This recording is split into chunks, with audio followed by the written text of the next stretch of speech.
So my name is Micke Adolfsson. I'm a professor of Japanese Cultural Studies here at the University of Alberta.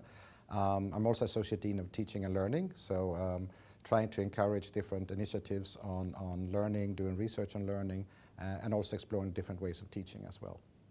My name is Roy. I'm in third year pharmacology. My name is Jane. I'm in the Faculty of Arts, and I'm doing a double major in East Asian Studies and Drama. I'm Adrienne, and I'm in my third year of East Asian Studies. Having lived in Kyoto, having lived in Tokyo, and being the two most important cities in Japan, I decided to create a course that focused on those two cities. And so I wanted this course to be a different way that would engage the student more in their own learning. Put it another way, I wanted them to own their own learning. I wanted them to control their own learning. That was really an important thing for me.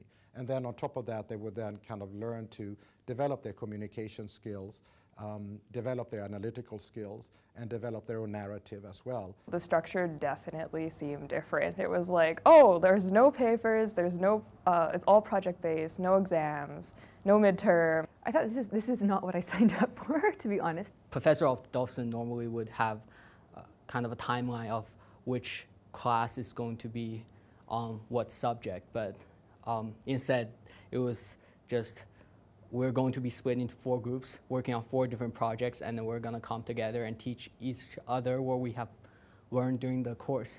So it was, we just didn't know what we were going to do initially.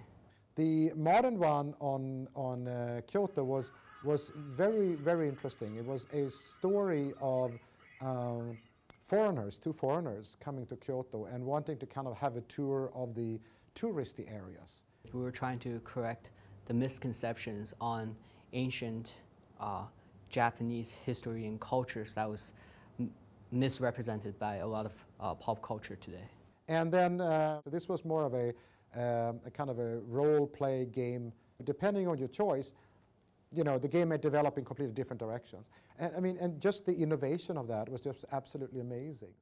And then we had the early one on 18th century Edo, which was an absolute brilliant idea of pitching a kind of soap drama series to a Hollywood producer. And of course, they had set it in Yoshiwara, which happened to be the pleasure district in Edo, which of course gives us a certain twist. We wanted it to be interesting just on a base level, but also like kind of intellectually stimulating for people that aren't. Why can't you have something that is appealing to general audiences, but also doesn't tick off the academics?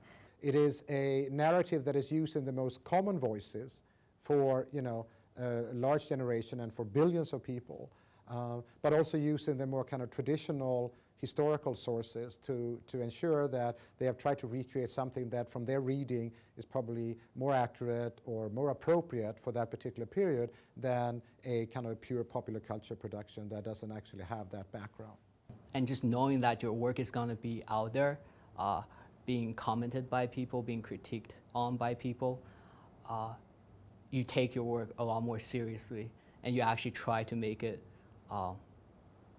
really worthwhile for other people to watch as much as getting a grade for it.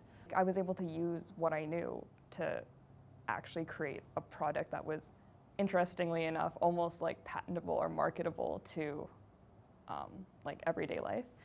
This class was fantastic in terms of kind of identifying new skills, but also like little skills that we all had, kind of fine-tuning them, and then taking them to another level where we were able to, you know, come together, make a presentation as part of a group, and then leave with a whole, like not just intellectual information, but also real-world tangible skills. The biggest part for me is the feeling of actually accomplishing something rather than sitting through a whole year of lecture and writing an exam at the end. This time I felt like I was actually doing something and completing something. It was the feeling of accomplishment that was the biggest reward for me. If I had a choice, I would actually probably teach this course, you know, 4 times a year for the rest of my life. It's probably the best experience I've had. And again, you know, I took a risk. I wanted to do something that really focused on the student learning, focused on the student engagement. You know, I think we're lucky enough to kind of hit a couple of good notes that got the students to do that.